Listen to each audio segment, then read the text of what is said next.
Nous avons une table ronde dont le titre est Recherche collaborative, un levier au service des enjeux des arts visuels. Je sais que vous savez lire, mais je vais quand même vous le dire. Nous avons donc Valérie Roll et Thibaut Menou, des sociologues du Sens, Ulysse Teruel qui est du Sens aussi, Marjorie Glas, Jérémy Ségard, Nathalie Lebert, et la modération sera faite par Chloé Langère. Merci de les applaudir.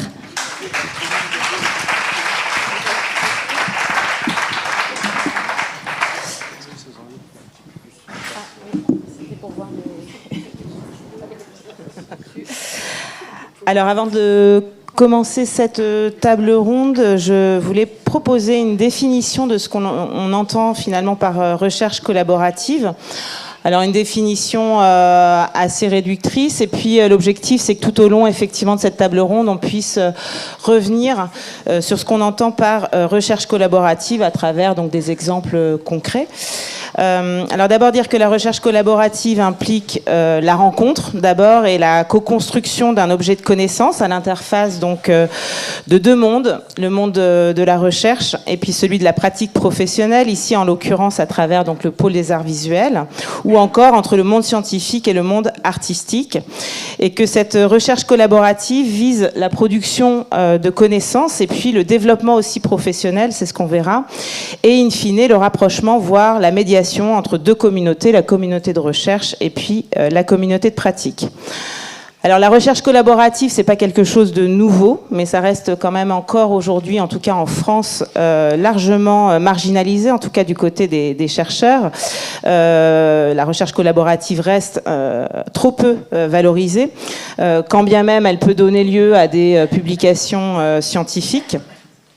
Finalement, en tant que chercheur, il vaut mieux mener une recherche sur les acteurs de terrain qu'avec les acteurs de terrain. Et pourtant, on va le voir, ce sera en tout cas l'objet de cette table ronde, on va voir comment s'opère la recherche collaborative, ce qu'elle apporte, produit, transforme à la fois du côté de la communauté scientifique et du côté de la communauté professionnelle, parce que justement l'une des singularités du pôle art visuel, c'est qu'il dispose donc d'un collège recherche composé à la fois de chercheurs et d'artistes, mais aussi qu'il a pu initier de nombreuses études et observations participatives et partagées, notamment en collaboration avec les chercheurs ici présents.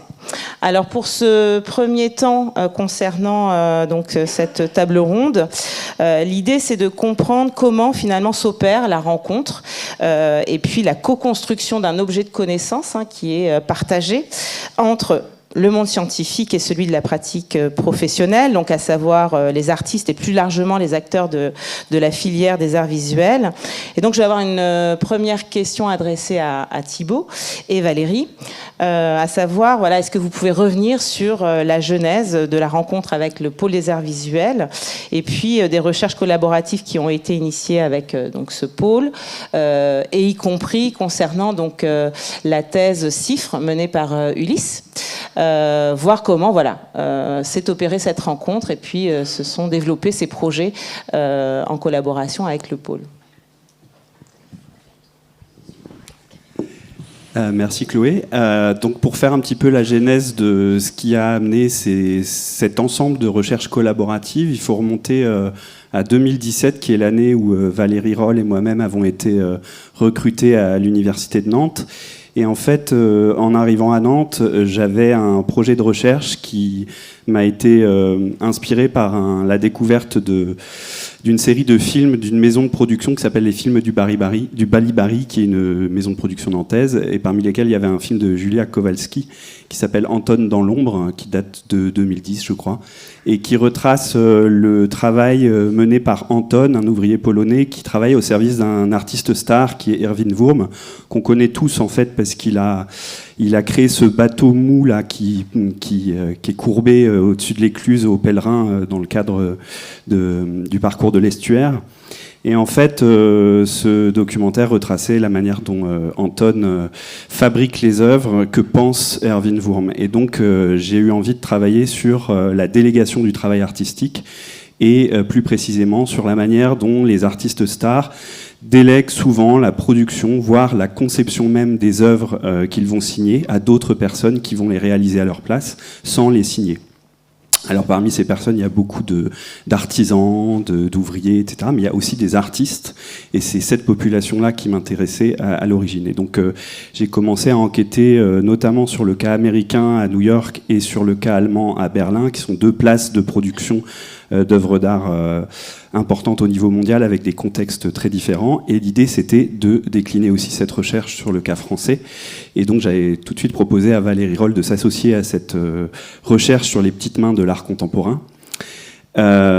Et assez naturellement, on est tombé sur un acteur important au niveau de la région. Je ne sais pas si vous connaissez, ça s'appelle le pôle art visuel.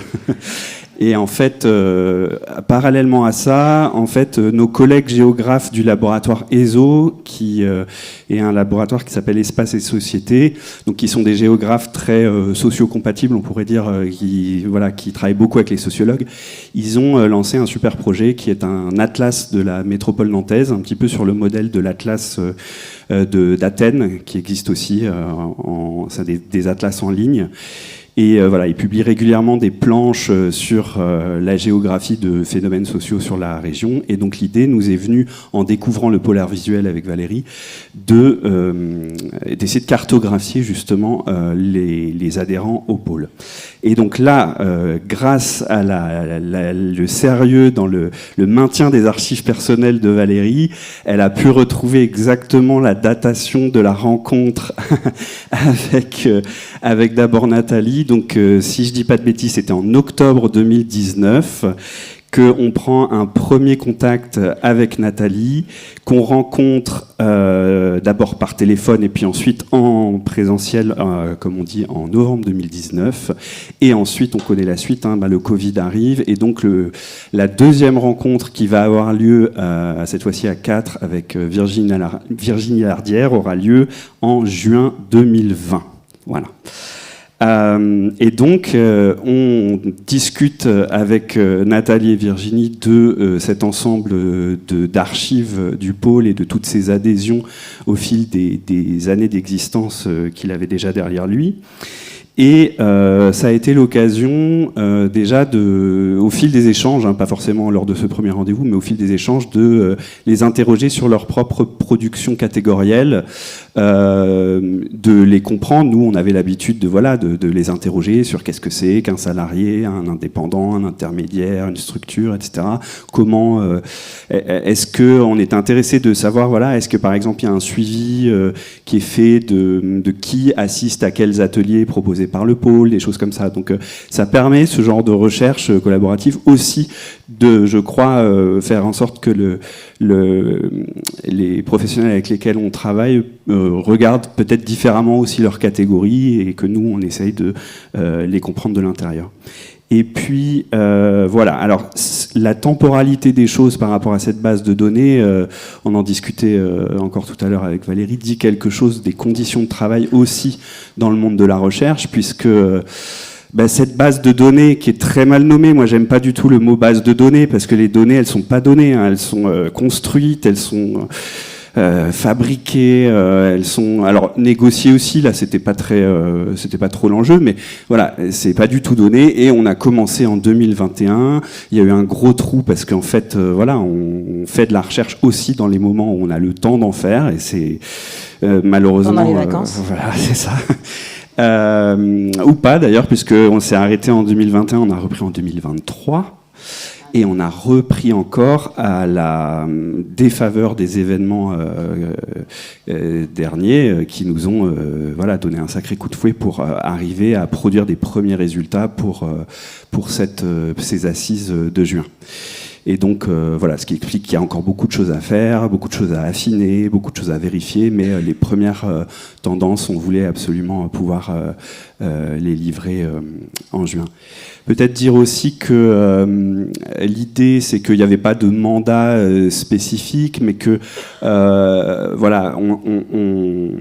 on s'engageait à ce que les résultats puissent être utiles au pôle et qu'ils puissent les recevoir. Et je crois, d'après on a parlé rapidement, mais je crois que c'est des choses qui sont utiles aussi au polar visuel. Enfin, Nathalie pourra en parler, mais voilà, je pense que c'est des choses, des analyses qu'on n'a pas forcément le temps de faire quand on est le nez dans le guidon, et de les déléguer à quelqu'un qui va s'y atteler, ça peut être intéressant aussi. Voilà. Hier, Cécile Coutour disait la même chose pour la Fédération de l'art urbain, où en fait, elle adorerait relancer une enquête qui a été menée il y a 10 ans pour faire un peu l'état des lieux de qui anime cet art urbain, et elle aimerait beaucoup que ce puisse être fait par des chercheurs ou des étudiants, notamment en sociologie, pourquoi pas. Et peut-être dernière chose, ça a donné aussi lieu à des encadrements de mémoire d'étudiants, cette collaboration avec le polar visuel. Je pense notamment au travail de Zohar Cherbilanger, qui alors a fait son master d'abord dans un autre master que le master EPIC, expertise et médiation des professions et intermédiaires de la culture, c'est ça ? Expertise de la médiation des professions des institutions culturelles. Institutions, et non pas intermédiaire, institutions culturelles. Et donc il avait fait son M1 sur le dispositif trajet. Et ça, donc c'était dans le cadre d'un stage au Polar Visuel, et sa maîtresse de stage était Camille Proutot. Voilà, et puis il y a eu d'autres mémoires d'étudiants qui ont été faits, parfois qui ont mené à des thèses. C'est le cas de Zohar Cherbilanger, qui est aujourd'hui en thèse CIFRE au MUSEM et qui travaille sur l'éloignement des publics des pratiques muséales. Voilà. Est-ce que j'oublie quelque chose ? Non, je ne crois pas. Peut-être, puisqu'on parle de thèse, aborder justement ce point de la thèse CIFRE, parce que là encore, ça invite à une recherche collaborative, c'est avoir un pied à la fois dans un laboratoire et dans une structure. Donc je te regarde, Valérie, pour pouvoir voir comment ça s'est construit aussi, parce que c'est complexe. Il y en a pas tant que ça, en tout cas, en sciences humaines et sociales. Et puis après, rebondir avec Ulysse pour voir de l'intérieur comment on gère une thèse CIFRE. Oui, alors j'ai été regarder quelques chiffres sur les thèses CIFRE existantes. Donc je me suis fiée aux informations fournies par l'ANRT, qui est l'Agence nationale de la recherche et des technologies, qui est en fait un instrument qui a permis la mise en place justement d'un dispositif de financement de recherche partenariale, c'est-à-dire de liens entre la recherche et des entreprises au départ de l'industrie. Puis ensuite, ça c'est un dispositif qui a été créé en 1981 et qui a été ouvert aux sciences humaines et sociales, donc à des disciplines comme la sociologie à partir de 87, mais qui était très peu investi, à vrai dire, et qui a été surtout investi de manière beaucoup plus importante à partir du moment où, bien sûr, on a vu un assèchement du financement de la recherche publique qui a poussé, nous, sociologues, comme d'autres chercheurs en SHS, à davantage recourir à ce type de dispositif de financement de la recherche. Alors, selon les chiffres de l'ANRT, en 2018, sur le nombre de nouveaux inscrits en thèse, il faut déjà compter qu'il n'y a que 40% en SHS qui sont financés, ce qui n'est pas énorme. Et sur ces 40%, si la règle de 3 que j'ai faite est juste, ça fait quand même à peu près, en 2018, 35% de thèses qui étaient à ce moment-là déjà financées par des CIFRE. Donc, en fait, on a vraiment un grossissement de ce type de recherche partenariale qui soulève un certain nombre d'enjeux qu'on pourra discuter après. Mais concernant un autre cas de collaboration avec le pôle sur le montage de cette CIFRE, alors de nouveau, je suis retournée à mes archives parce que je garde trace absolument de tout. Donc j'ai pu dater, revenir sur les projets, la succession du projet, de comment on a monté, parce que on ne garde pas forcément en tête hyper clairement les dates, mais tout ça, c'est quand même un projet qui est parti et qui est né, je crois, on peut le dire, en 2020. Et j'avais à ce moment-là accompagné Ulysse dans son mémoire de fin de Master 2 recherche en sociologie, où il avait travaillé sur les usagers du TU de Nantes. Et dès le départ, en fait, Ulysse avait manifesté son intérêt de poursuivre en thèse. Donc, je ne vais pas entrer dans les détails, mais il faut savoir qu'Ulysse, il a fait les frais de pratique d'instrumentalisation de nouvelles règles au sein des écoles doctorales. C'est-à-dire qu'une concurrente a candidaté sur le projet de recherche qu'il avait rédigé et elle a été sélectionnée sur ce projet. Donc, bien sûr, pour moi, c'était totalement inacceptable. C'est des pratiques de mise en concurrence extrêmement violentes et ça fera écho à ce que nous a dit Daniel Lidhart hier. Et donc, je les ai remises en question. Évidemment, il s'agissait de trouver une alternative pour pouvoir proposer un financement de thèse à Ulysse. Et là, les choses se sont enchaînées finalement assez rapidement, puisqu'on était déjà dans l'échange avec Nathalie et le pôle, et que le pôle, en fait, depuis mars 2020, accueillait en stage Sarah Rougnan, qui est d'ailleurs parmi nous ici, une étudiante du master EPIC, dont j'encadrais le mémoire de M1 et qui a travaillé dans le cadre de la recherche menée par Marjorie Glas, qui va nous en parler tout à l'heure, sur la rémunération des artistes par les structures. Et en fait, dans ce cadre-là, Sarah, elle avait quoi comme tâche ? Elle avait comme tâche de réaliser un travail d'enquête, mais auprès des artistes d'art visuel, pour mieux saisir les variations de leurs revenus en fonction de leurs relations avec des acteurs des réseaux de diffusion artistique marchands et institutionnels. Et donc, c'est dans ce cadre-là qu'avec Nathalie, on a déjà passablement commencé à échanger autour de la recherche, de l'intérêt de la recherche pour le pôle, de ses enjeux, de l'intérêt à la fois d'avoir bien sûr des remontées de la base, donc de vous, des artistes, des intermédiaires et des structures pour orienter son action, mais aussi de compléter ça par des enquêtes qui relèvent de l'observation de la filière, qui permettent d'objectiver des choses et de l'intérêt du coup de collaborer avec des chercheurs et des chercheuses en sciences sociales, notamment avec des sociologues, de manière aussi à pouvoir documenter la réalité, l'utiliser pour s'appuyer dans la discussion avec les acteurs politiques. Donc là, il y avait déjà un intérêt, on avait déjà échangé, je crois, sur la possibilité éventuelle d'une cifre. Évidemment, avec ce qui s'est passé dans la situation d'Ulysse, l'opportunité était toute retrouvée. Et donc, dès le mois de juillet, je rentre en échange avec Nathalie là-dessus. En août, je cherche des informations parce que moi, je n'avais jamais monté de chiffres. Donc, je commence à documenter, je demande des exemples de dossiers à des collègues, je me renseigne auprès de la NRT, je transmets à Nathalie les informations. Et puis Nathalie me dit, voilà, une cifre, c'est quand même un engagement conséquent en fait pour une petite structure comme celle du pôle art visuel, même si elle est cofinancée par la NRT. Il y a quand même un coût non négligeable pour une structure aussi petite que celle du pôle. Et donc, pour 2021, c'était probablement un petit peu trop tôt, mais on commence à mettre les choses en branle. Alors là, il faut aussi savoir qu'à ce moment-là, dans mes archives, je retrouve qu'en fait, le pôle prévoyait de réactualiser l'OPP, l'observation participante partagée, dont une première version avait été, un premier travail, un premier rapport avait été réalisé par Céline Guimberteau et Virginie Lardière en 2013 et qui avait aussi servi bien sûr à la création du pôle, qui était déjà un premier acte d'observation extrêmement important pour structurer en fait ces pôles. Et là, l'OPP allait être renouvelé, donc une annonce paraît, Ulysse postule, il obtient le poste, et donc il y avait un peu ce double enjeu, à la fois la réalisation de l'observation participante partagée, qui a consisté, qui s'est recentré sur un point de l'État au niveau des structures et des intermédiaires, en parallèle duquel on travaillait au montage du projet CIFRE qui allait, lui, se recentrer sur les artistes et leurs conditions de travail en fonction de leur géographie, c'est-à-dire en fonction de leur inscription sur le territoire en Pays de la Loire. Et donc, je commence la rédaction du projet le 18 décembre 2020, très exactement, le moment où les vacances de Noël commencent. Effectivement, on travaille dans la recherche largement sur nos temps de vacances. Et dès début janvier, Ulysse rentre évidemment dans la danse avec Nathalie et Virginie.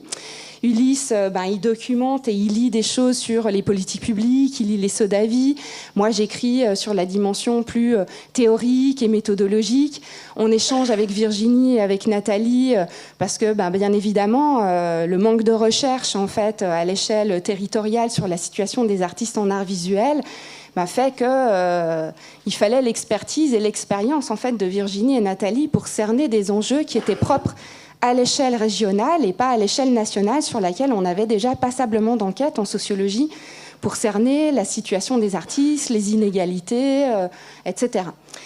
Et donc, c'est sur cette base-là qu'on a réussi à formuler ensemble un projet dans cet échange qui permettait du coup de poser des hypothèses de travail pour la formulation du projet CIFRE et donc de la thèse en concertation entre les trois acteurs, le pôle, moi au niveau de mon laboratoire et bien évidemment Ulysse qui réalise cette thèse.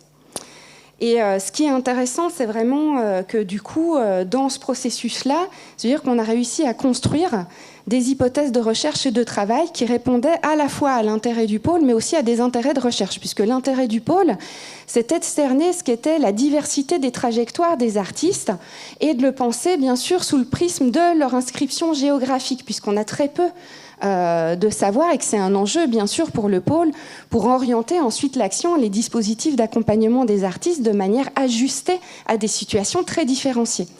Et pour nous, en termes de recherche, c'était très intéressant parce que ces enjeux-là, ils recoupaient complètement des intérêts pour la recherche, c'est-à-dire à éclairer des angles morts dans la recherche très recentrés, en fait, sur la situation des artistes à l'échelle nationale et sur, bien évidemment, aussi des travaux qui ont été faits, mais très recentrés au niveau des provinces ou des territoires ou des régions, sur les grandes agglomérations, typiquement les métropoles.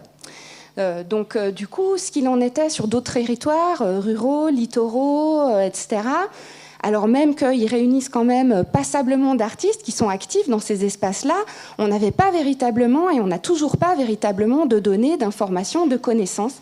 Donc en fait, le projet CIFRE, il répondait finalement à une utilité, non seulement qui recoupait celle des intérêts pour le pôle dans son action, mais aussi qui recoupait les intérêts que nous, on avait en tant que chercheurs et ici sociologues à mener de la recherche.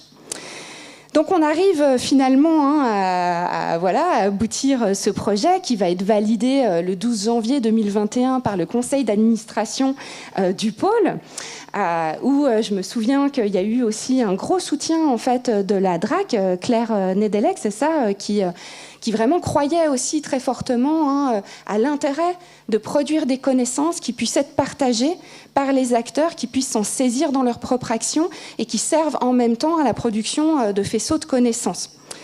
Et donc, à la faveur finalement de ces éléments-là, on a poursuivi, on a mis en place toutes les pièces du dossier. C'est des dossiers assez conséquents parce qu'il faut vraiment justifier de l'intérêt pour les chercheurs, pour la structure, produire beaucoup de papier, un projet de recherche, etc. On dépose tout ça le 1er mars 2021 et quelques 6 mois plus tard, on a la réponse positive. On est super heureux les choses démarrent officiellement et là Ulysse va pouvoir en parler le 1er janvier 2022. À quelle heure 8h30 du matin. C'est vrai ? En fait, les choses commencent quand même le 8 mars 2021 sur le début de la mission OPP. Donc ça, c'était quand même ma porte d'entrée au polar visuel. Et donc pour répondre à la question, comment on vit une thèse CIFRE de l'intérieur ? Donc avec une patronne comme Nathalie, c'est terrible. Vraiment terrible. Non, mais c'est vrai qu'il y a tous ces enjeux de se demander dans quelle mesure on va réussir à concilier les intérêts de la structure et les intérêts donc de la recherche. Et en fait, l'environnement au polar visuel, il était absolument idéal parce qu'il y avait d'une part un autre comité de suivi pour ma thèse, mais à l'intérieur du polar visuel. Donc ça permettait un échange entre les deux comités et j'essayais de les placer à peu près à la même temporalité chaque année pour que j'ai pas des éléments contradictoires qui arrivent et que je puisse résoudre un peu les choses dans la même période de temps. Ensuite, désolé pour cette respiration. Ensuite, en fait, c'est un peu. Je ne sais pas si j'aurais pu rêver d'un meilleur cadre parce qu'il n'y a pas eu cette situation où j'ai été confronté à des freins et je pense qu'en fait j'arrive à un bon moment au polar visuel où le polar visuel est déjà dans une dynamique de questionner le qui artistique, qui est amateur, qui est professionnel, la question de quelle pratique on rentre dans les arts visuels ou non, quelle place pour les positions à cheval, et qu'en fait c'est des questions qui du coup animent aussi la délimitation de mon périmètre d'enquête dès le départ et qui me laissent beaucoup de liberté pour ensuite faire des entretiens en me posant vraiment pas cette question de où est-ce que je borne, quoi. Je me suis permis de partir très loin et au final je me suis pas tant planté, donc c'est assez satisfaisant de ce point de vue-là. Ensuite, je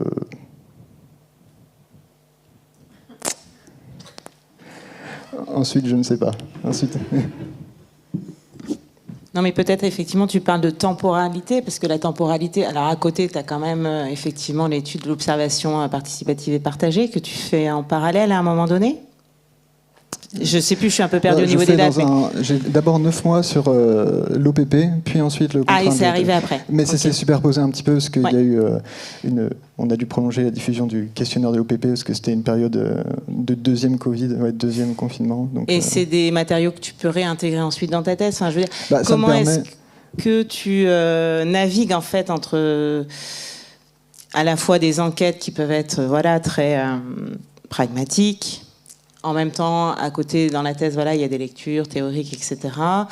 C'est pas tout à fait les mêmes résultats aussi qu'on va mettre en œuvre du côté de la structure et du côté du labo, puisque je suppose que tu participes à des séminaires de doctorants. Enfin, comment est-ce que tu t'arranges de ça ? Et c'est peut-être 2 fois plus de temps parfois que quand on est juste en thèse, au sein d'un labo où finalement on n'a pas non plus à avoir à opérer avec un autre opérateur, quoi. En fait, l'OPP est intégré dans ma thèse dans le sens où ça m'a permis de prendre connaissance un peu du paysage, des structures et de la structuration de la région, donc de voir dans quel périmètre les artistes évoluent. Et puis, en fait, la plupart des chiffres sont un peu divisés en 2 temps, où il y a une grande période d'abord d'immersion en entreprise, et puis ensuite plutôt laboratoire. Et nous, on a fait le choix, du coup je suis resté jusqu'au bout, et même après, puisque je continue de squatter les bureaux. Donc il n'y a pas eu vraiment de rupture de ce point de vue-là, et ça m'a aussi donné accès à d'autres espaces pour pouvoir communiquer, genre typiquement celui-ci, que je n'aurais pas eu si j'avais été uniquement au laboratoire, par exemple. Peut-être on reviendra après sur la thèse, mais Marjorie Glas, du coup, concernant l'étude sur la rémunération des artistes dans les structures de diffusion du secteur des arts visuels à Nantes, qui a d'ailleurs été citée comme très utilisée, notamment par Aymeric Sasso hier, élu à la culture. Comment est-ce que ça s'est passé, cette rencontre ? Alors, c'est pas vraiment il y a eu rencontre, mais tu as répondu, il me semble, à un appel. Oui, c'était au départ une relation très contractuelle. Moi, j'ai répondu à une commande, enfin, en tout cas, pas vraiment une commande, mais en tout cas, un appel à projet qui avait été lancé sur les mailing lists des chercheurs en manque d'argent et de contrats. Et donc, j'avais répondu. Moi, j'avais fait une thèse plutôt sur le spectacle vivant, et j'ai beaucoup travaillé sur la sociologie du travail artistique, des professions artistiques et culturelles, spécifiquement sur le spectacle, mais quand j'avais envoyé un projet de recherche au pôle art visuel pour répondre à ce que je pensais être vraiment une commande, même si ça s'avère être un peu plus riche que ça, j'avais eu une expérience précédente avec le musée du Louvre, pour lequel j'avais également répondu à une commande. Je ferai peut-être des comparaisons pour montrer que tous les cadres de recherche ne sont pas les mêmes et ne sont pas tout aussi collaboratifs. Donc j'ai d'abord répondu à une commande qui était effectivement assez cadrée, qui proposait donc de mener une étude sur la rémunération des artistes visuels avec un pan qui était déjà mené par une stagiaire, donc Sarah, qui est là, qui était un pan d'entretien auprès d'artistes, effectivement, pour faire poser un état des lieux, en tout cas, de leur rémunération. Et puis moi, je répondais plutôt au deuxième volet de la recherche, qui était donc l'idée d'enquêter auprès de structures des arts visuels pour essayer de comprendre quelles étaient leurs pratiques en matière de rémunération, comment elles en justifiaient, enfin, en tout cas c'est moi ce que j'ai proposé de travailler, comment elles en justifiaient, quels étaient les freins à de bonnes pratiques de rémunération, puisqu'évidemment, ce qu'on montre très vite, c'est que c'est un peu compliqué la rémunération. Et puis il y avait aussi tout un pan de préconisation en tout cas dans l'appel à candidature. Donc j'ai répondu en réalisant après coup que j'avais eu un jargon très sociologique. Je sortais peu de temps avant, j'avais fait ma thèse peu de temps avant, etc. Et j'étais finalement presque surprise d'être d'être choisie parce que je me rappelle qu'après avoir envoyé les choses, je m'étais dit oh là là, j'ai été trop jargonneuse, trop chercheuse, etc. et ça va pas coller. Et ça a collé. Nathalie m'a appelée et je me rappelle qu'elle m'a parlé beaucoup de l'OPP. Alors moi l'OPP, j'ai fait ah oui c'est très intéressant. Puis je suis allée voir sur Google après c'est quoi l'OPP, qui est une chose dont on parle pas tellement dans le monde de la recherche académique, universitaire, qui est quelque chose, tu me le disais tout à l'heure, qui a été une chose très, très importante au niveau régional. Je pense que toutes les régions ne se sont pas emparées de cette méthodologie de la même manière. En tout cas, voilà. Donc je me suis dit bon, en tout cas, je vais mettre les pieds dans une structure qui s'est interrogée, en tout cas qui est déjà dans une démarche de recherche, d'observation, etc. Et c'est ce qui, à mon sens, a été extrêmement riche, notamment par rapport à la précédente expérience que j'avais eue au musée du Louvre, où les interactions étaient extrêmement pauvres, pour le coup. Donc je me suis inscrite donc dans une commande qui était déjà assez circonscrite, voilà, où moi j'ai proposé en gros plutôt une méthodologie, donc des grilles d'entretien, qu'est-ce qu'on va aller travailler dans les entretiens.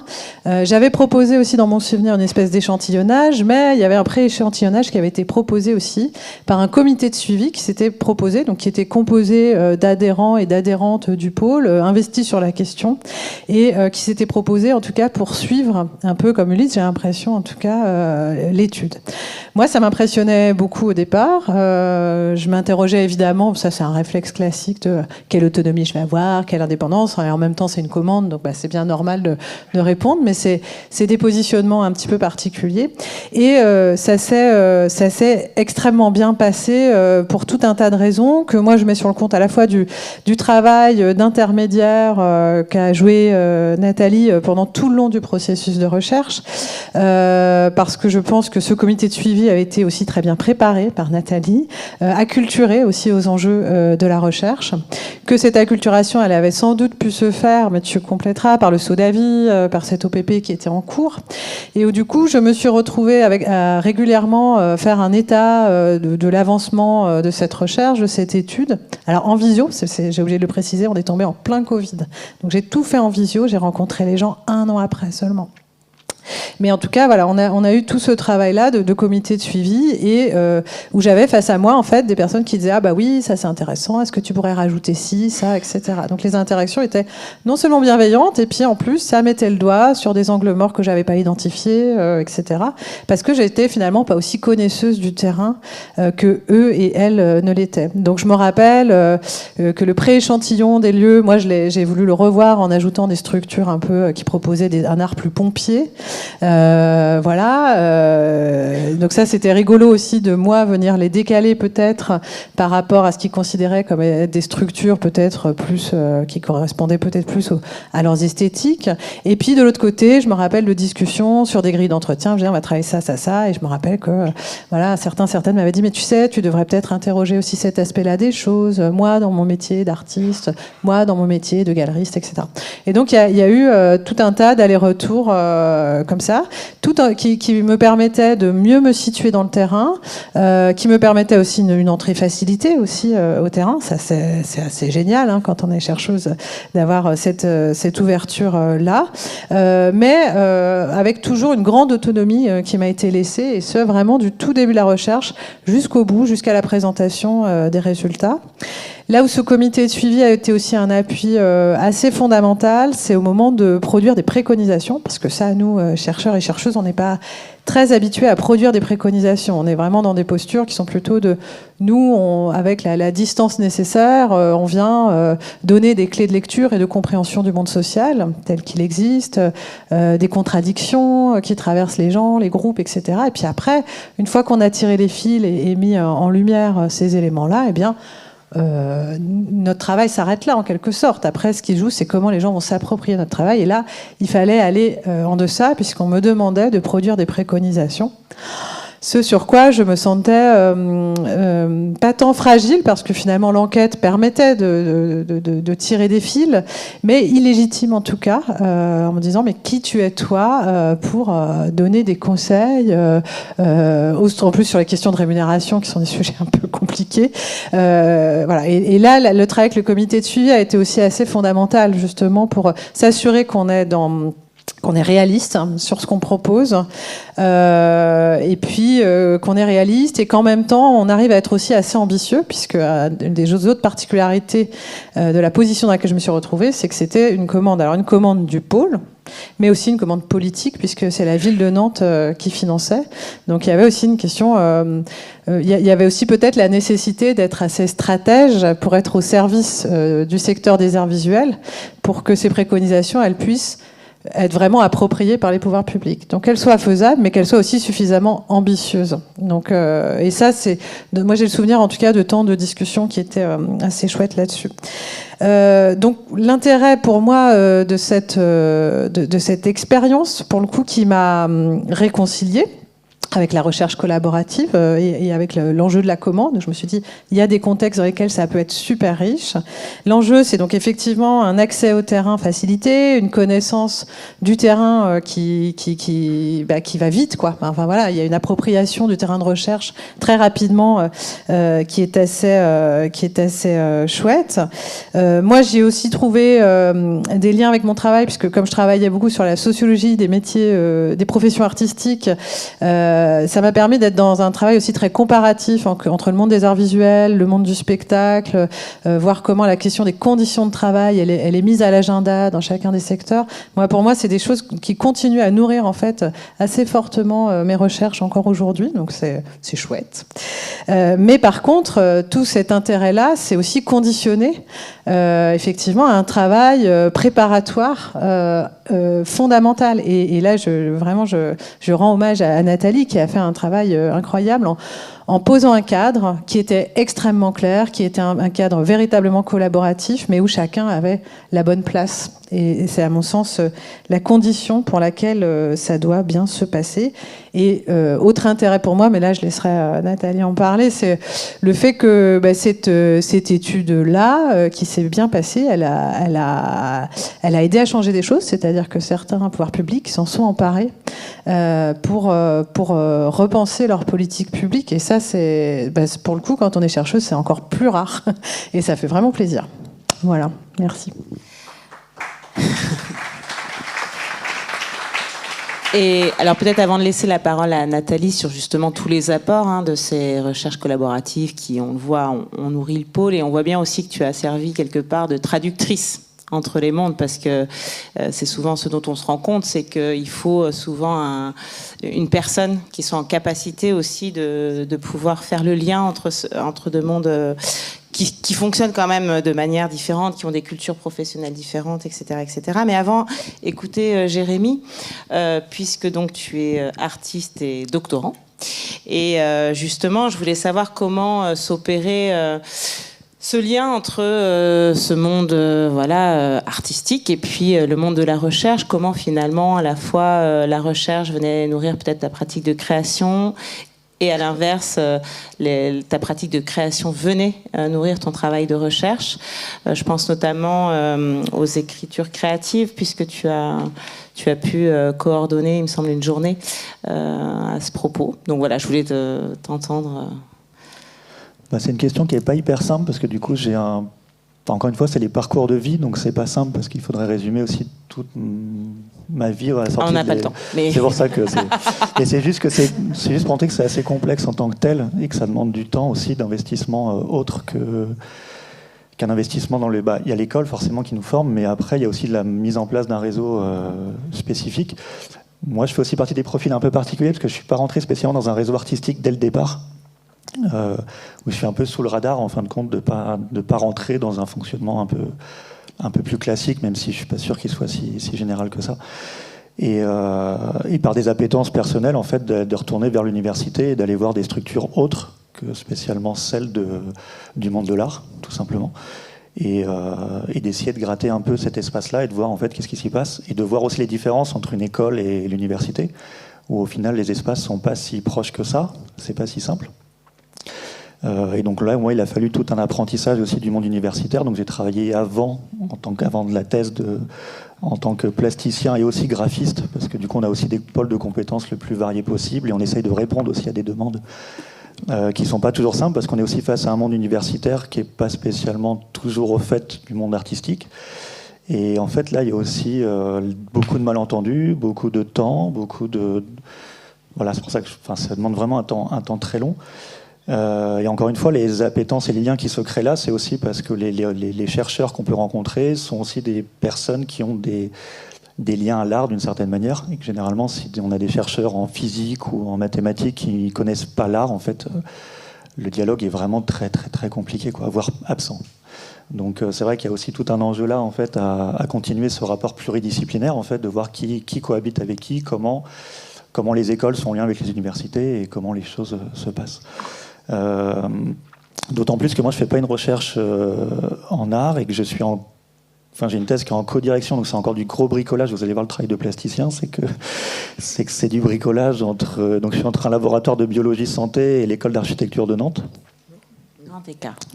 C'est un grand écart qui est très bizarre pour tout le monde, puis au final plus je travaille, plus ça devient cohérent pour tout le monde.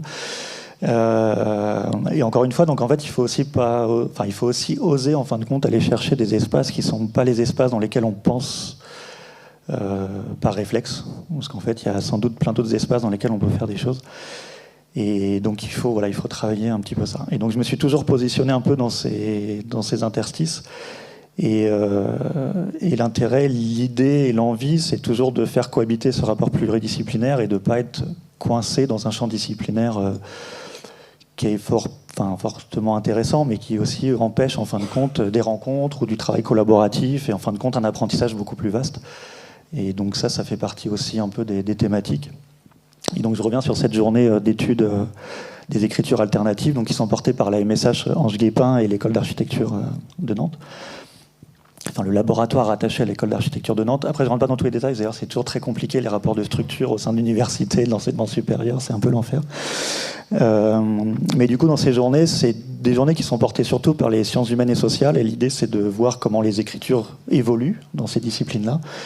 Et forcément, si elles évoluent, c'est vers des formats plus artistiques. Et donc là, la question que je me suis toujours posée, c'est pourquoi il n'y a pas plus de plasticiens dans ces espaces-là ?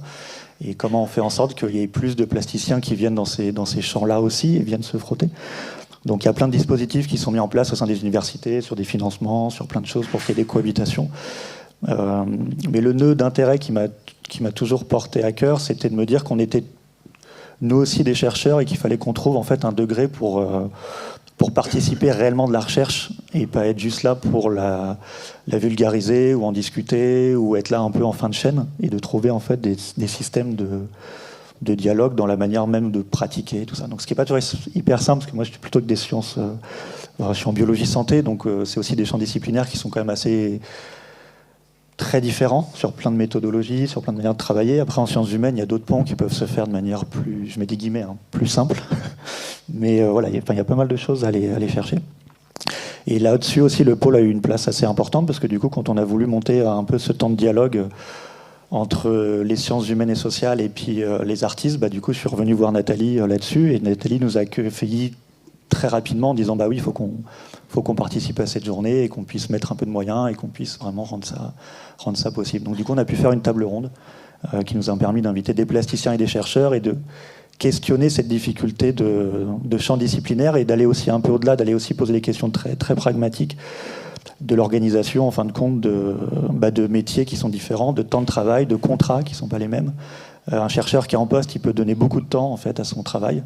Un artiste qui ne sait même pas si son devis a été validé par l'université ou pas, en fait, combien d'heures il va s'investir, comment ça se passe. Donc en fait, d'essayer de soulever un peu ces questions-là pour qu'on puisse au moins les faire remonter encore un peu plus, qu'on soit toujours plus en fait à dire qu'elles existent et qu'elles sont importantes, et de faciliter aussi ces dialogues-là, quoi.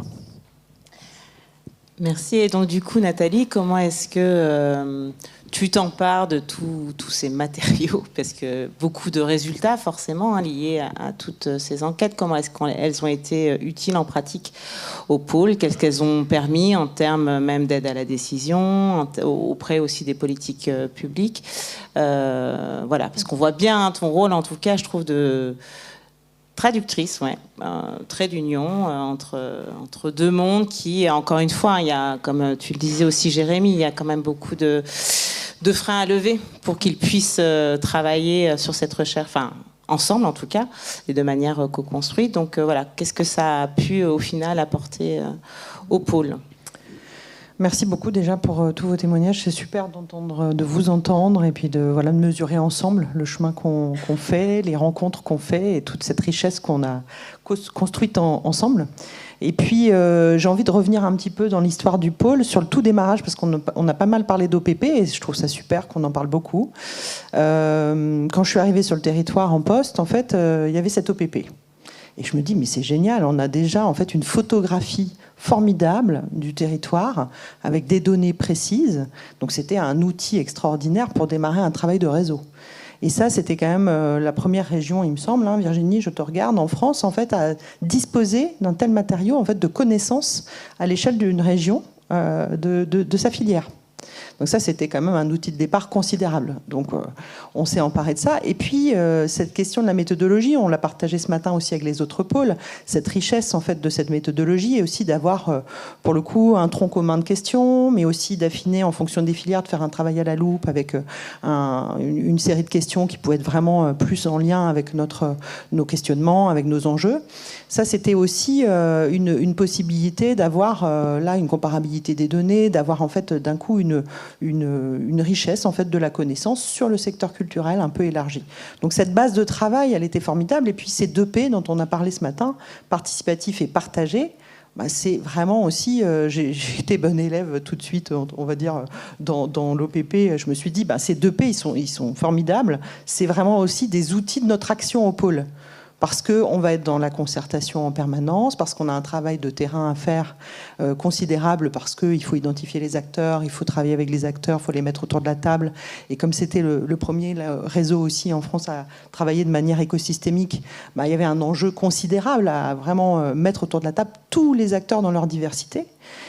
Et là encore, je me suis dit que finalement, toute la manière dont on allait pouvoir travailler allait s'articuler tout le temps, et ça s'est vraiment construit dans les discussions avec le conseil d'administration, avec les acteurs, tout le temps entre vraiment un travail de terrain auquel on tient, un travail de rencontre avec les acteurs, de concertation, un travail de terrain, donc une feuille de route vraiment très en lien avec les territoires, le terrain, les acteurs et leurs enjeux, leurs questionnements, et aussi prendre régulièrement du recul pour vraiment pouvoir objectiver en fait toutes les observations qu'on faisait sur le terrain, tout ce champ de recherche qu'on acquiert aussi par le terrain, mais l'objectiver avec en fait un regard extérieur.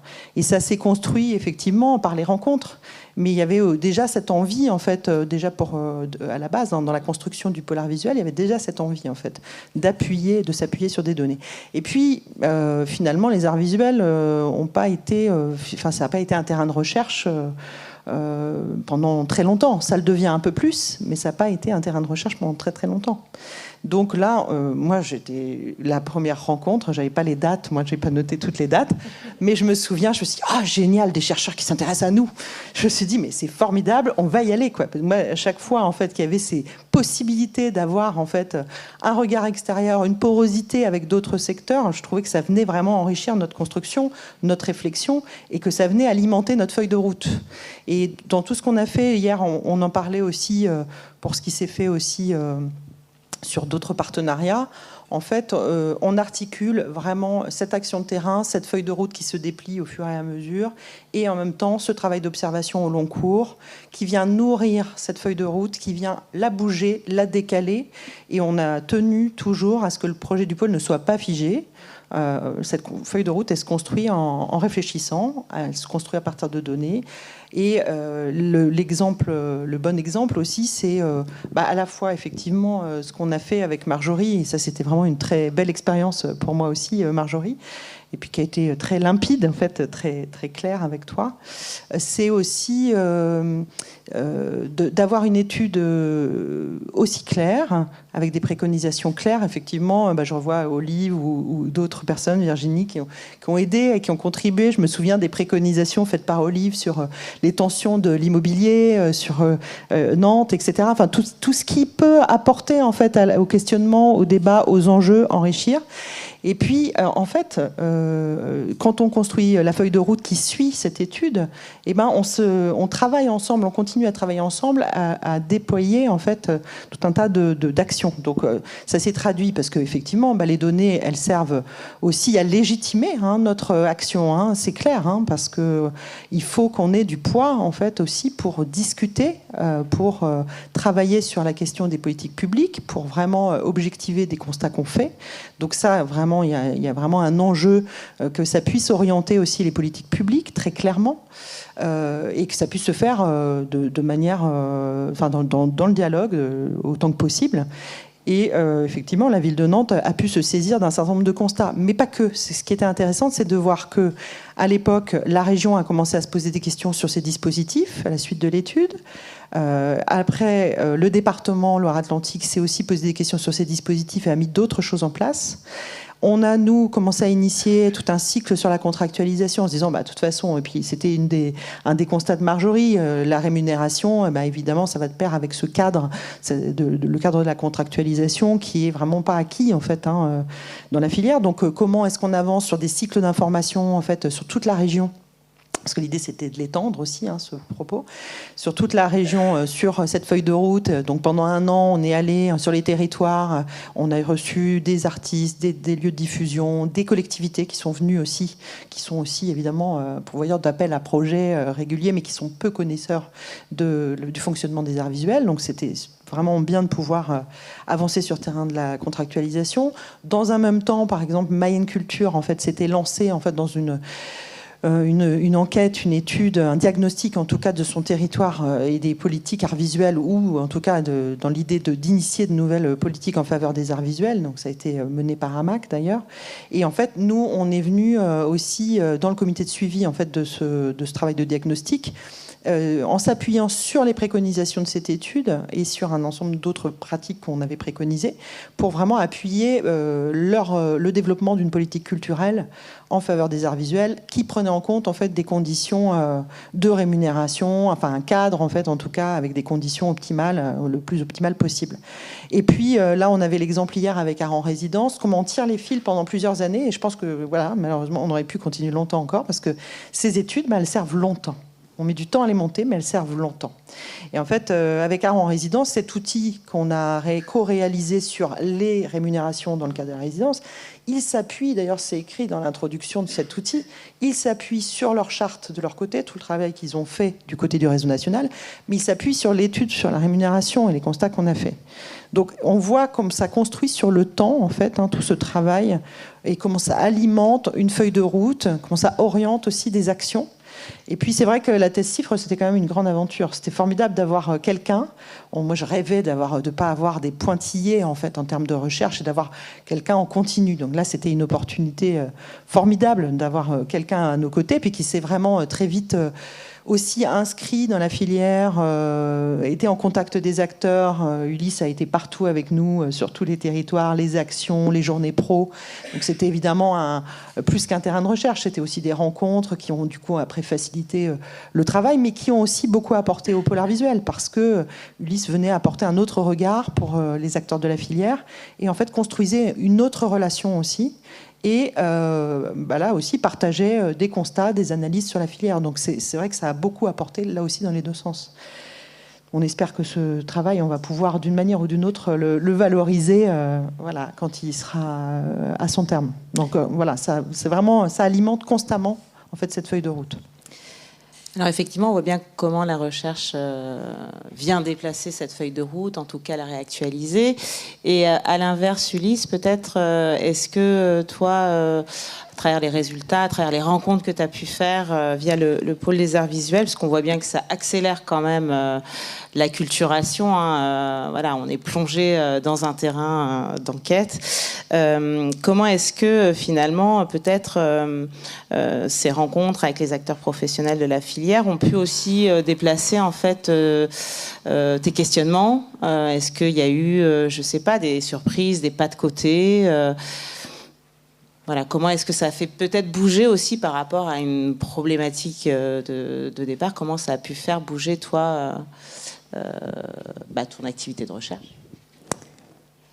Ou pas, hein? Comme ça, là, j'ai un exemple très concret, mais c'est que j'ai pu être sollicité à quelques reprises sur les enquêtes qui étaient conduites par les collèges au sein du pôle art visuel, et notamment l'une d'elles portait sur les espaces de travail. Et je sais que j'avais été missionné pour aider un petit peu à finaliser un document pour le collège création. Et en fait, dans ce cadre-là, les réflexions issues des artistes m'avaient aussi aidé à formuler cette partie équivalente dans le questionnaire que j'ai diffusé après. Donc, sur les nomenclatures qui étaient utilisées par les artistes, je me souviens notamment de cette question de l'atelier avec une pièce dédiée qui pouvait être subie ou choisie. Et qu'en fait, c'était parce que si j'avais juste mis la question de la case de espace dédié au domicile, je serais passé à côté aussi peut-être de cette...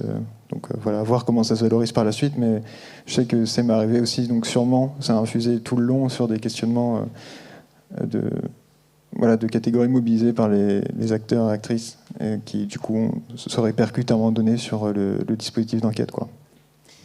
Et en termes, est-ce que tu as commencé justement à restituer des premiers résultats, alors au sein effectivement des journées qui ont pu être mises en place par le pôle ou par le Sens, mais au-delà du niveau régional, est-ce que tu as commencé effectivement à restituer des résultats dans d'autres sphères, au niveau national, je sais pas? Non. Pas encore. Oui, on avait fait une journée d'études croisées pôle art visuel et les Sens, donc le laboratoire de sociologie de l'Université de Nantes, pour justement pouvoir croiser encore plus. Mais c'était prévu un peu dès le conventionnement CIFRE qu'on allait avoir à un moment donné cette journée qui allait pouvoir incarner au mieux la rencontre de ces deux mondes, quoi. Voilà, effectivement, c'est un des résultats, en tout cas, de la recherche collaborative, qui permettait de mélanger à la fois des artistes de la filière, des acteurs de la filière, même il y avait des élus, il me semble, en tout cas des politiques publiques, etc.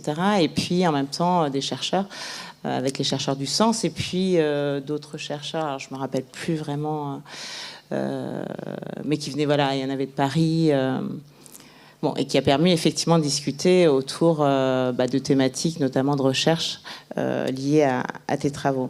Concernant peut-être aussi le positionnement, tu en as un petit peu parlé, Marjorie, mais comment est-ce qu'on fait quand effectivement on doit répondre à la fois... Alors l'étude, elle était commanditée par le pôle des arts visuels, mais il y avait, comme tu l'as dit, la ville de Nantes. Comment est-ce qu'on se positionne? Alors tu l'as dit, effectivement, nous en tant que chercheurs, on a souvent très peur pour notre indépendance, l'autonomie, etc. Comment est-ce que toi, tu as réussi effectivement à naviguer entre des attentes aussi qui peuvent être différentes, parfois même entre le pôle et puis les attentes de la ville de Nantes, qui ne sont pas forcément les mêmes. Et comment, est-ce que tu as pu naviguer? Alors, je ne sais pas si c'est moi qui ai dû naviguer ou le pôle, peut-être. Parce que moi, finalement, en tout cas, je crois que c'est pas comme ça que je l'ai négocié, mais j'aurais pu aussi me cacher ou en tout cas rester derrière une posture de chercheuse et puis... Je fais ce que j'ai à faire et puis vous verrez bien. Mais je pense que travailler avec le comité de suivi, justement, en tout cas présenter les premiers résultats, le travail de préconisation, mais en tout cas amener à être peut-être plus, je sais pas, ce que je disais un peu tout à l'heure, peut-être plus ambitieuse dans les préconisations posées, etc., comme pour être un peu en solidarité finalement avec le pôle, avec les acteurs de la filière. Là, j'ai complètement outrepassé ma neutralité de chercheuse. Mais oui, ça m'a déplacé là-dessus. Ça m'a déplacé un petit peu là-dessus. Il y a eu un engagement que j'ai essayé d'être pour autant dont j'ai essayé de faire en sorte qu'il s'inscrive dans une grande rigueur. Après, là où moi j'ai laissé le bébé, c'est-à-dire que je suis suis restée en tout cas à distance. Moi, l'élu, je l'ai rencontré au moment de la restitution. Mais après, il appartenait au pôle, à Nathalie et aux adhérents du pôle, d'aller porter effectivement cette chose-là auprès de la ville. Voilà. Ouais. Bah, peut-être Nathalie, donc par rapport justement à la ville de Nantes, comment est-ce que ça permet Alors ça, c'est vraiment une construction, là aussi, dans le temps. C'est-à-dire que je parlais ce matin, je crois, de développement des arts visuels dans les politiques culturelles et dans l'idéal d'avoir le mot durable avec, ce serait bien. On voit qu'aujourd'hui, peut-être qu'il faut revoir les choses.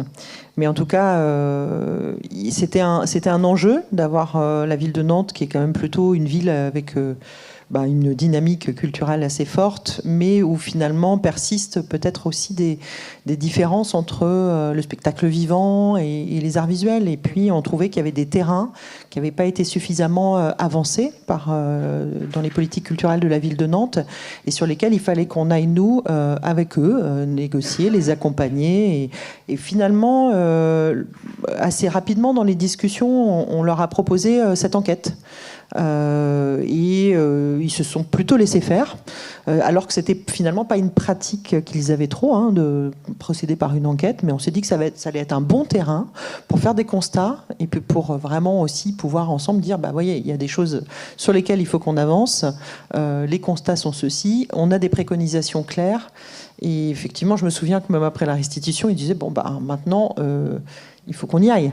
Et donc c'est vrai qu'il y a encore beaucoup de choses sur lesquelles il faut avancer, mais ça permet d'ouvrir, de déverrouiller, il y a des effets leviers en fait de ces enquêtes qui sont considérables. Donc finalement, on a été aussi assez libres, nous, sur ce terrain, une fois qu'ils avaient accordé le fait que, oui, il y avait une analyse à faire, il y avait en fait un diagnostic à faire sur ces questions-là. On a plutôt été assez libres de le mener. Ils n'ont pas cherché à être présents, ultra présents, comité de suivi ou autre. Enfin, on a été très libres de le mener. Et de ces constats, alors concrètement, la ville de Nantes s'en est emparée comment ? De manière... ce que je disais tout à l'heure, en fait, c'est qu'effectivement, ça a pointé des problématiques fortes. Alors, ça paraît être des gouttes d'eau dans l'océan, mais quand même, c'est toujours des manières d'avancer. C'est notamment les droits de monstration, en fait, la rémunération des artistes, qui est, vous le savez, pas un terrain sur lequel tout est acquis, loin de là. Donc, déjà, de pouvoir le faire dans les lieux de la ville de Nantes, c'est-à-dire vraiment leur programmation, les lieux de programmation de la ville de Nantes, de pouvoir avancer là-dessus, et aussi de pouvoir accompagner en fait les lieux de diffusion de la ville de Nantes à bouger les pratiques. Donc suite à ça, nous, ce qu'on leur a proposé, donc, on n'avance pas à pas, mais on ne perd pas le cap. En fait, on leur a proposé, on leur a dit, voilà, maintenant on a un diagnostic, on a des préconisations, tout est très clair. Il faut qu'on aille plus loin, il faut que dans la feuille de route partagée, on puisse faire un plan d'accompagnement d'une dizaine de structures pendant 1 an à peu près, pour les accompagner sur les questions de contrat, sur toutes les questions fiscales. Hier, France parlait d'un avocat sur les questions fiscales, sur des questions précises qui n'ont jamais été dénouées parfois dans les structures, faute de moyens, faute de temps, faute de compétences en interne, parce qu'on s'appuie sur des bénévoles parfois, etc. C'est complexe. Donc c'était vraiment des étapes de diagnostic avec ces structures, là individuellement, mais aussi des temps collectifs qui ont aussi permis là, de dénouer la parole. C'est-à-dire qu'il y avait un certain nombre de structures qui n'osaient pas dire qu'elles ne pouvaient pas rémunérer ou qu'elles ne rémunéraient pas encore, ou que c'était compliqué. Donc une fois qu'une le dit moi je rémunère pas, mais je voudrais que ça change, et en fait ça dénoue d'autres paroles, et puis après collectivement comment on avance, comment est-ce qu'on peut avancer sur ce terrain-là. Et donc effectivement la ville a pris ensuite des mesures pour accompagner les lieux de diffusion, pour un fléchage en fait, donc des subventions supplémentaires, pour un fléchage sur les questions de rémunération. Donc tout ça avance vraiment petit à petit, parce que évidemment on est dans un contexte qui est extrêmement contraint, mais voilà, il y a eu quand même vraiment volonté en fait de part et d'autre d'avancer et de continuer à avancer avec aussi vraiment l'idée qu'on ne peut plus fonctionner fonctionner comme on fonctionnait il y a quelques années. C'est plus possible, c'est plus acceptable. Donc ça fait bouger les pratiques, on le voit bien. Et peut-être une dernière question, là encore, Marjorie, mais enfin, en fait, à tous et toutes. Qu'est-ce que ça transforme finalement chez les chercheurs, le fait que, enfin, ces recherches collaboratives, qu'est-ce que ça transforme, qu'est-ce que ça a transformé? Moi, je pense notamment au fait qu'effectivement, on puisse se dire qu'à un moment donné, nos recherches sont lues. Déjà, je pense que ça transforme beaucoup de choses. Et puis surtout, peut-être, enfin, j'y pense là aussi par rapport à Marjorie, ce que tu disais, mais finalement, de savoir que les politiques publiques, à un moment donné, puissent peut-être s'en saisir pour justement faire, comme tu disais, bouger les pratiques. Alors, je ne sais pas, vous, par rapport à votre cartographie, je pense à toi, Marjorie, par rapport effectivement à cette enquête sur la rémunération des artistes, ou encore toi, Ulysse. Voilà, qu'est-ce que ça bouge, transforme chez les chercheurs?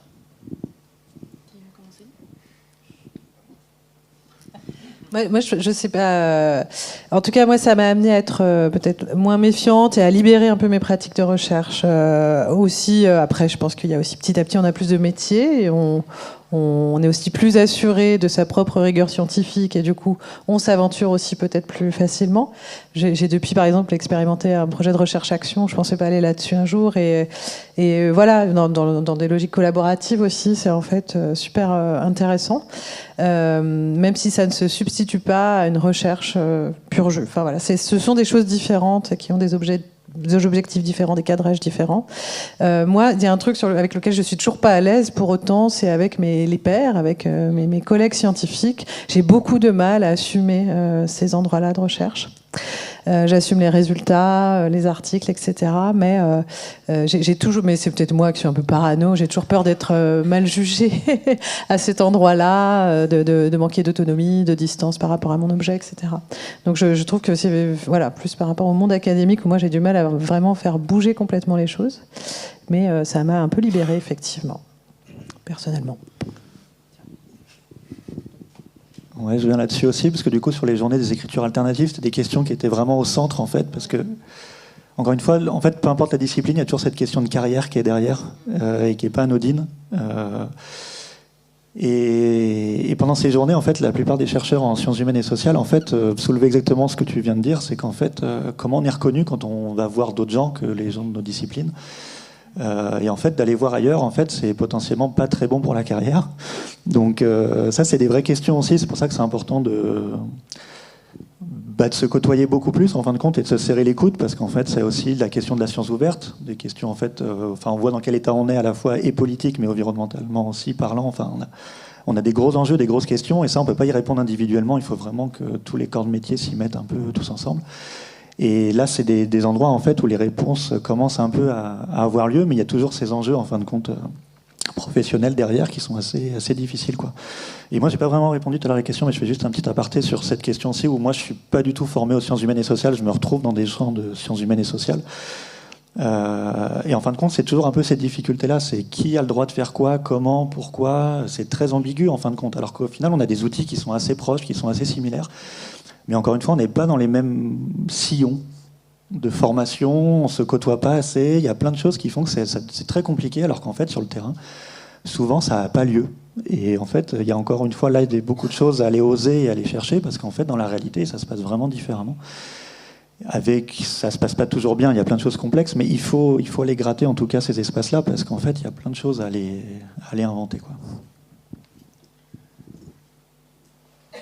Alors, je pense qu'il faut rappeler déjà que la recherche partenariale, c'est pas quelque chose de nouveau. Et dès la naissance de la discipline sociologique, la question de répondre à la demande sociale versus faire de la recherche fondamentale est présente.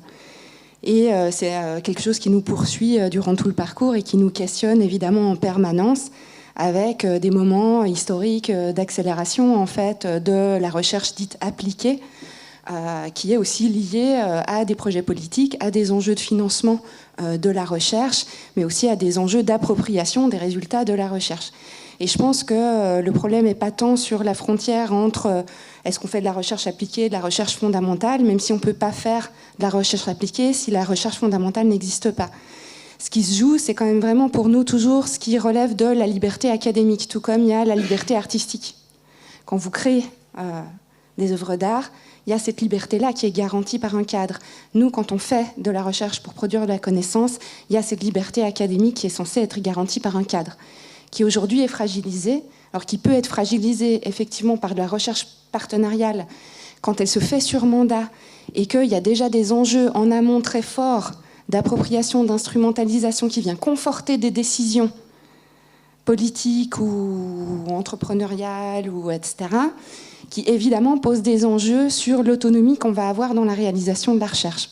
Et à l'inverse, comme là on l'a expérimenté avec le pôle, l'indépendance dans laquelle on a pu mener la recherche a préservé cette autonomie parce qu'il y avait un intérêt commun dans la production des savoirs qui laissait l'espace à l'évolution du projet, des hypothèses, etc., et qui porte l'enjeu ensuite de la réappropriation des savoirs produits en fonction de la position des acteurs qui ont un intérêt à en faire quelque chose. Et bien évidemment, au-delà de nous, acteurs, qui tentons de faire évoluer et si possible améliorer les choses, il y a toujours le contexte politique.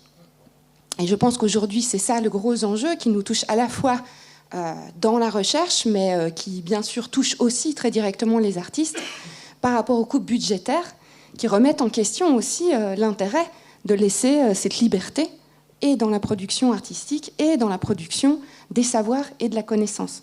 Et là, je pense qu'on se rejoint et que ce qu'on a vécu probablement dans ces expériences de recherche véritablement collaboratives, le terme n'est pas un vain mot, c'est pas pour rien qu'on n'a pas utilisé le terme recherche partenariale, se joue ici et qu'il y a quelque chose, je pense, de très important, de très fort sur lequel il faut qu'on continue à réfléchir par rapport à ce que sont nos enjeux, là où on va se positionner par rapport au travail qu'on fait et ce qui peut être fait aussi du fruit de notre production.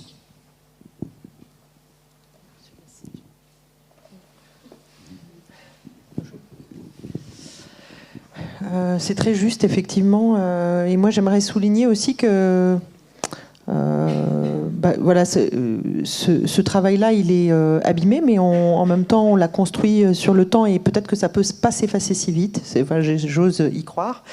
Et que finalement, voilà, merci encore de cet apport d'hier extraordinaire là, sur les adhérents, parce que nous, on n'a pas la possibilité d'avoir ce regard-là, en fait. Évidemment, on en a un, mais on regarde plutôt des chiffres, on regarde en fait certaines choses, mais d'avoir ce travail de précision, mais ça nous apporte en fait, ça pointe, ça met en lumière des choses extrêmement importantes pour nous, pour continuer à construire. Et je tiens vraiment à vous remercier tous les deux. Et on a aussi, vous m'avez beaucoup aidé aussi pour ces journées. Je le souligne puisque on en a beaucoup discuté et c'était vraiment bien de pouvoir m'appuyer sur vous. Et puis vous êtes partenaire aussi de ces journées, donc c'est-à-dire que vous avez aussi cherché à nous aider pour ces journées là où on n'était pas sûr. On disait on va faire ces assises, mais on ne sait pas si on a le budget, on ne sait pas si ça va se faire. Donc c'est comment en fait tout ça. Ça enclenche aussi humainement et puis de manière solidaire en fait. Ça va même plus loin que cette recherche collaborative, enfin la recherche collaborative ou XXL, je sais pas. Mais en tout cas, vraiment mille merci à vous tous parce que c'est éminemment précieux d'avoir construit les choses au fur et à mesure avec vous.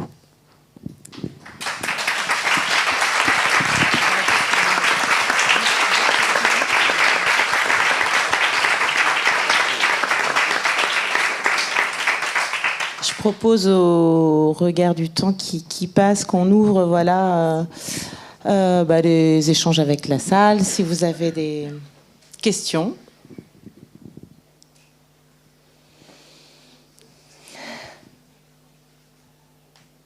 On a été très exhaustifs. Oui. Petit témoignage. Juste pour dire que oui, j'ai l'impression qu'on a construit des affinités. Alors moi, j'ai participé à quelques petits chantiers, mais d'avoir eu le pôle au sein des ateliers où j'étais, c'était des ateliers collectifs à bonus, de vivre au quotidien avec l'équipe, et puis de voir ces sociologues rentrer dans cette équipe aussi, ces étudiants-chercheurs, que ce soit Sarah, Ulysse, et puis après ces études qu'on a pu mener. Alors à chaque fois, en visio, étudier des petits papiers le soir, faire des petits retours, mais avoir le sentiment qu'on avait une petite action. Et d'aujourd'hui, après ces 10 ans, ça fait du bien de vous entendre tous depuis hier, de se dire ces petites actions au quotidien, on ne sait pas toujours où ça va. Et puis là, quand même, on constate des grands pas. Et puis, et ces affinités qui sont ici, et de vous entendre, ça fait du bien. Et de se dire que c'est notre outil et qu'on s'est bien rencontrés. En tant qu'artiste, moi je suis plasticienne, voilà, les sociologues, je les lisais parfois, mais ça paraît toujours un peu inabordable. Et ici, non, mais, en tant que personne, on se côtoie pas toujours, et le pôle nous ouvre ça. Alors j'ai envie de dire au présent, nous ouvre ça.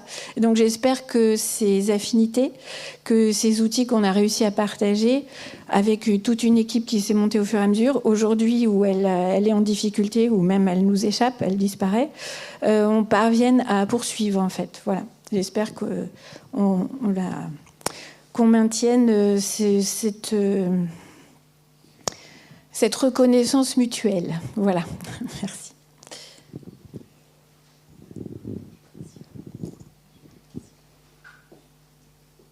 D'autres témoignages ou questions?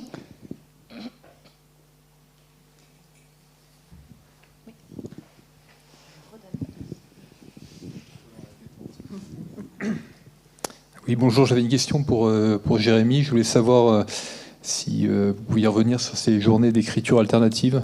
La formulation même est intrigante et...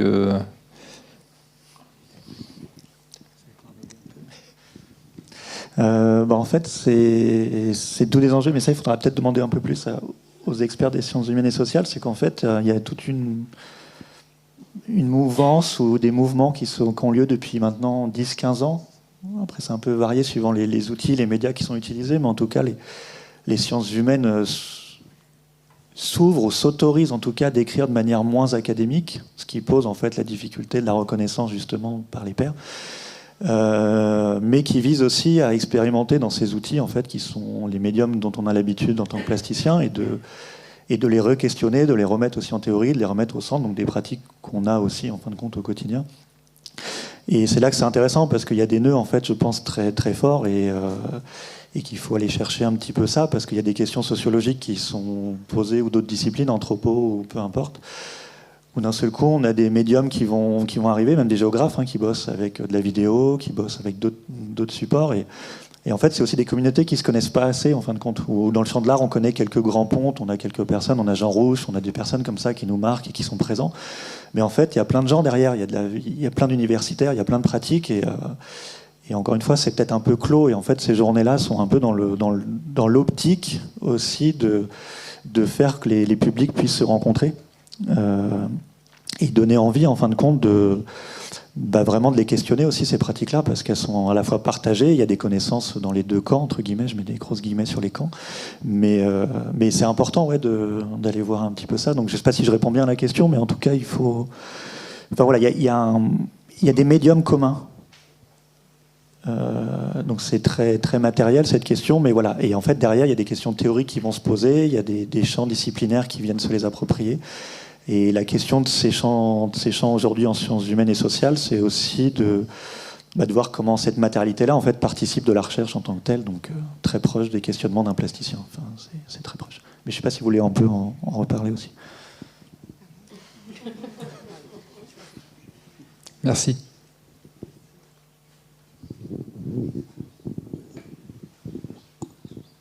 Et donc, juste pour revenir, sans faire trop de com', en fait, il y a des journées qui sont relancées là, en fin d'année, j'ai plus les dates, je suis pas très bon là-dessus, mais vers octobre-novembre, il y a d'autres événements qui vont être relancés là-dessus, quoi. Mais on essaiera de rediffuser par le pôle, de toute façon, les infos comme on peut, et l'idée, c'est encore une fois de les réouvrir au maximum pour que ça diffuse au mieux, quoi. Valérie a peut-être les dates? Non. Oui. Bonjour, Magali Roberto, je suis chargée d'observation au pôle musique.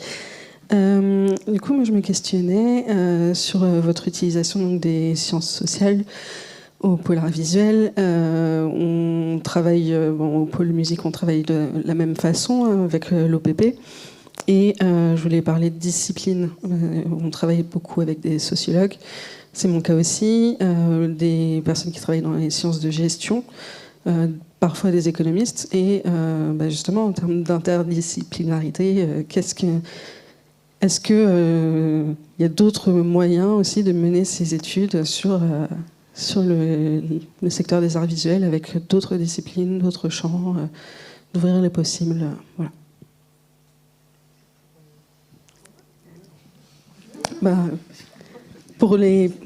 C'est vrai que tu ne restes pas, mais... Tu me sèches un peu, là, Magali. Je pense, oui, parce que finalement, oui, je pense qu'on pourrait l'étendre. Après, j'ai pas d'idée précise, parce qu'en plus, j'ai arrêté de réfléchir, parce que je m'empêche de réfléchir parce qu'il faut s'arrêter de réfléchir à un moment donné pour reposer l'esprit, pour penser à autre chose. Mais en tout cas, oui, je pense qu'on peut étendre, et je pense que c'est au contraire très, très riche, qu'on a besoin de ces regards et ces apports, cette porosité dont je parlais tout à l'heure, qui enrichit. Tu penses à quelque chose en particulier ? T'as une idée dans la tête, je te connais, Magali. Non ? Tu pensais à un champ disciplinaire ? On oppose souvent les sciences humaines et sociales au sens de la matière, aux sciences mathématiques. Voilà, les mathématiques, c'est plus facile peut-être de voir le lien puisqu'on travaille sur des études quantitatives. Mais on parlait là de la recherche, notamment en art lui-même, en fait, sur la question de l'histoire de l'art, de la médiation. Pour nous, on a un exemple d'une adhérente du pôle musique qui travaille sur la biologie du cerveau, en fait, et sur l'effet Mozart, le fait que écouter du Mozart pourrait calmer les crises d'épilepsie. Donc voilà, des choses comme ça qui ouvrent la recherche à la fois sur la matière, sur l'art lui-même, et puis sur la question de parler aussi à un public scientifique qui serait différent de celui des économistes, des sociologues. Je pense que Jérémy, tu as plein de... Ouais, mais encore une fois, c'est une question Enfin, c'est pas évident parce que à la fois, la porte est grande ouverte. Je pense que la plupart des laboratoires, à partir du moment où on va les voir et qu'on leur dit on a envie de travailler avec eux, ils sont là. Mais va se poser toute la question derrière, en fin de compte, de qui, quel statut, comment, pourquoi, qui rémunère qui, dans quel cadre. Enfin, c'est toutes ces parties en fait toujours administratives qui paraissent un peu pas vraiment importantes. Et en fait, il y a plein de chercheurs aussi qui y connaissent rien et que ça intéresse pas de se poser ces questions-là. Donc, ils invitent les artistes. Puis, au bout d'un certain temps de travail, en fait, ils se posent la question mais en fait, oui, vous n'avez pas de revenus. Parce que moi, est-ce qu'ils sont chercheurs et qu'ils ont leur paye qui tombe tous les mois et que du coup, ils ne se posent pas la question de ça. Donc, en effet, il y a des grosses questions de fond à aller voir. Après, ça se fait de plus en plus. Il y a quand même beaucoup de gens qui le font et ça se fait assez facilement. En fait, il ne faut pas hésiter. Mais en effet, c'est pas si simple que ça. Mais encore une fois, il faut trouver les disciplines, aller voir les chercheurs, dans quel laboratoire ils sont, à quel endroit, et puis tenter le mail, tout simplement. Enfin, c'est aussi comme ça que ça marche, ou les appeler. Et ils répondent généralement très positivement. Par contre, il faut anticiper, ça c'est vraiment la question importante, toute la partie administrative, en fait, dans quel cadre ça se fait, dans quel but, et la question d'être reconnu en tant que chercheur en art, sans diplôme spécifique de thèse ou de je ne sais trop quoi, frottez-y-vous. Enfin, mais c'est une vraie question. Enfin, c'est une question qui est posée. Moi, je fais une thèse qui n'est pas du tout en art, par exemple. J'ai une formation en art. Je me retrouve à la fois entre de la biologie santé et des sciences humaines et sociales. Ça va où ça va, quoi. Et du coup, pour repréciser là-dessus, et notamment sur la question des pôles, est-ce que les pôles sont encore en capacité d'accompagner ou de participer ou de faire via ces recherches? Voilà. Maintenant, j'ai fini.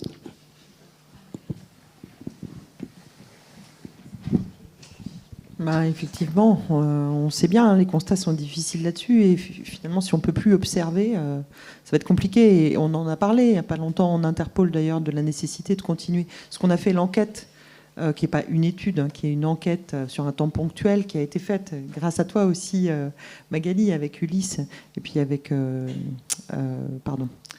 Géraldine. En fait, cette enquête, elle a été très importante. Elle a été beaucoup relayée par la presse. Alors parfois, les chiffres ont été mal utilisés, etc. Mais c'est pas grave. Le message passait malgré tout de coupes budgétaires et de conséquences désastreuses.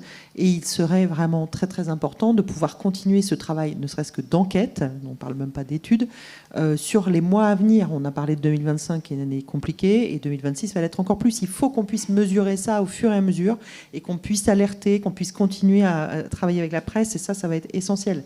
Donc je pense que si on n'arrive pas à faire des études plus approfondies, peut-être qu'on doit mettre en veille certaines choses, mais que ça doit rester une priorité. On doit continuer vraiment à relayer, à faire des signaux d'alerte sur les situations que nous allons traverser, que nous traversons déjà et que nous allons traverser là demain de manière dramatique. Donc il faut qu'on continue. Je ne sais pas comment, mais il faut qu'on continue, peut-être en Interpol. S'il y a d'autres questions, sinon on peut... C'est maintenant ? Non, vivement vous applaudir. Tous les 6 et Chloé pour la modération. Merci beaucoup Nathalie, un petit mot ? Oh, bien sûr, oui. Et puis Marjorie, merci beaucoup de traverser la France pour revenir, témoigner, parler de tout ce qu'on a fait ensemble. Chloé, merci beaucoup aussi parce que tu as accompagné pas mal de temps du pôle. Tu nous accompagnes depuis des années, puis on se croise à dans plein de situations pour parler de plein d'enjeux. Moi, ça m'apporte beaucoup aussi, ton regard. Et Jérémy, merci de tout cœur de tout ce travail aussi que tu as enclenché. Puis on se connaît depuis plusieurs années et vraiment, j'apprécie aussi ta manière d'avancer avec nous. Donc merci beaucoup à toutes et tous. Merci à toutes et tous.